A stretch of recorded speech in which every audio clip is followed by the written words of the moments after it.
Hi friends, ఇవాళ మనము ఎంతో హెల్తీ అండ్ టేస్టీ ఉండే గోధుమ రవ్వ ఉప్మా, దీన్ని దొడ్డు రవ్వ అంటారు, సిరా రవ్వ అంటారు, గోధుమ రవ్వ ఉప్మా చేయబోతున్నాము.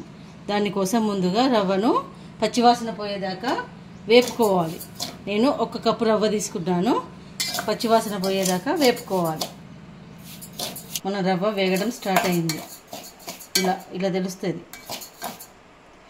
కలర్ చేంజ్ అవుతూ ఉంటుంది. అయినాక తీసి పక్కకు పెట్టుకోవాలి.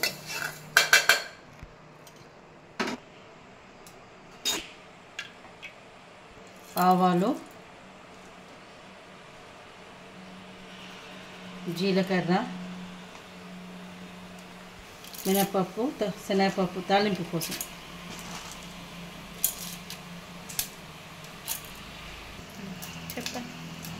ఒక 2 ఎండుమిర్చి వేసినాక 2 పచ్చిమిర్చి,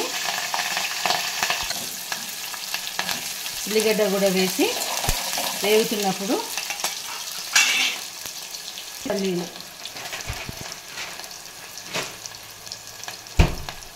బాగా కలపాలి.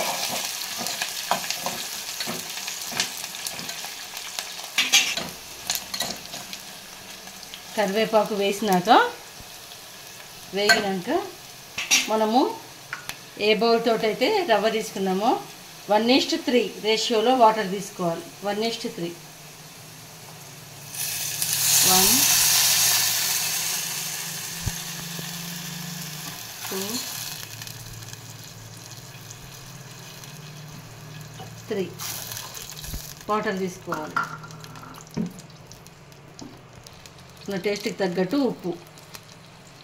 ఇలా నీళ్ళు మరుగుతున్నప్పుడు ఇందులో మనం వేపి పెట్టుకున్న రవ్వను వేయాలి.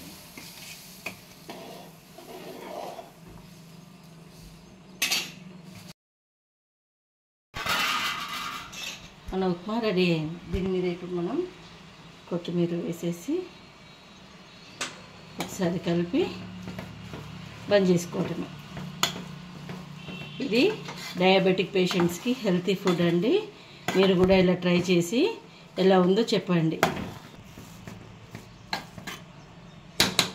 ఇది ఎలా ఉందో చేసుకొని చూసి మీరు కామెంట్ బాక్స్లో కామెంట్ పెట్టండి. నా వీడియో నచ్చితే లైక్, షేర్ అండ్ సబ్స్క్రైబ్.